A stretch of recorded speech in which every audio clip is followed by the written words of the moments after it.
Why are business partnerships so often a disaster? According to Forbes, up to 70% of business partnerships fail. In this video, I'm going to explain why it's rarely a good plan to go into partnership in any business, however much it may seem like a great idea at the beginning. We often start out thinking, wouldn't it be great to spend all day with my best friend, a colleague, or a relative while having fun doing things I like and growing a business? If that's your plan right now, just stop and think again. It may not be such a good idea at all. It may even be the worst decision you ever made. If you still intend to go ahead, do think of these important issues first and make a cast iron plan to protect yourself. Number 1, who is putting their own money into the business? Money is fundamental to your business plan, and your initial investment may become crucial to working out who owns what sometime in the future, so it must be acknowledged from the start.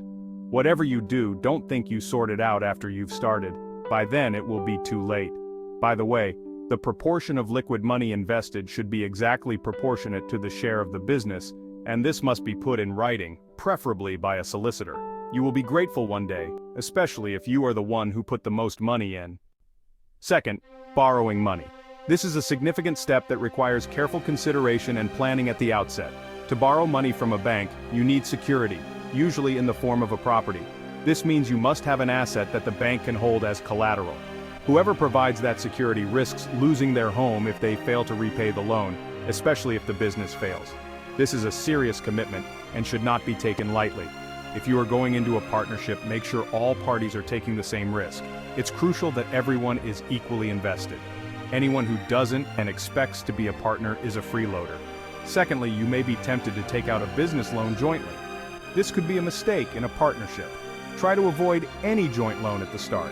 Make sure each individual has taken a risk. This ensures that everyone has a personal stake in the success of the venture. Another danger with a joint loan can be a partner who goes personally bankrupt. In that case, the other partners will be responsible for the whole of the loan, and this can lead to a business failure where the remaining partners have to repay the loan while the bankrupt escapes responsibility. Therefore, it's essential to have clear agreements and understandings in place before entering into any financial commitments. Third, shareholding, and why it should not be informal. It is tempting at the beginning to make partners equal, for example, 50-50. The idea of sharing everything equally seems fair and straightforward, and it can be very appealing when both partners are excited about the new venture. This, however, is probably the worst possible idea. If the business fails, it's bad enough, but if the business is successful, there can be endless problems and issues that will arise in years to come. Why is that? The initial excitement can quickly turn into frustration when both partners have equal say, but different visions. When a business starts to succeed, it can cause a situation where disagreements cannot be resolved, and maybe one of the partners behaves in a way that it becomes impossible to continue. Success often brings out differences in opinion, work ethic, and ambition. One partner might want to reinvest profits into the business, while the other might want to take out dividends. A stalemate situation can then arise, and the partners become enemies. When both partners have equal power, neither can make a final decision without the other's agreement. This can lead to a deadlock where no progress is made, and the business suffers as a result. The once harmonious relationship can turn into a bitter rivalry. Even selling the business becomes impossible, forcing one partner to have no alternative but to walk away or sell out.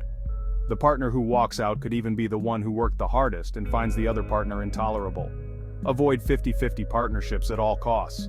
Instead, consider structuring the partnership in a way that allows for clear decision-making and accountability. This might mean giving one partner a slight majority or defining specific roles and responsibilities. By doing so, you can prevent many of the conflicts that arise from equal partnerships and ensure a smoother path to success. The lazy partner.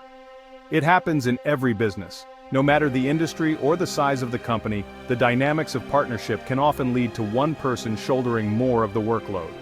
The reality of running a business is hard work, 24/7. It's a relentless grind that demands dedication, perseverance, and a strong work ethic.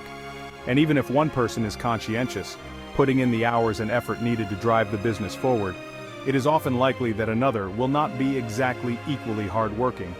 This imbalance can create tension and resentment, leading to a toxic work environment. Indeed, I have seen businesses where a partner will barely work at all, contributing little to the success of the venture while benefiting financially. Again, the only way to resolve the issue where one works and another doesn't is to sell his share or sell up. This can be a heartbreaking decision, especially if you've invested significant time and resources into the business. Skills? Before entering any partnership, it's crucial to clearly define roles and responsibilities. Check out which partner will be doing which job. Is one skill more valuable than another? These questions need to be addressed upfront to avoid future conflicts. I remember an example of how my late father had a nursing home. My stepmother was a nurse and she worked all day, every day, providing essential care to the residents. My father, on the other hand, handled the administrative tasks, which took about half a day a week. Yet they were equal partners. That was clearly unfair, but the business was successful, and there was no way out for my stepmother until it was sold. There are many businesses like that, with one partner doing a disproportionate amount of work. Think carefully before going into such an arrangement. Ensure that all partners are on the same page and that there is a fair distribution of work and responsibilities. Preferably put this in writing before you start. Another way to consider this issue is for the hours of work to be paid for each partner at the going rate for the skill. The remaining profit can be shared out proportionately according to the shareholding, thereby avoiding the risk of the freeloading partner who, in some cases, will not receive a full-time salary. To summarize, before starting a business that is a partnership, make sure you have a contract itemizing the precise shareholding before you start. Avoid 50-50 partnerships.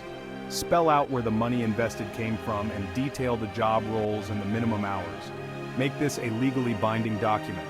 After all, you do want the business to be a success, don't you?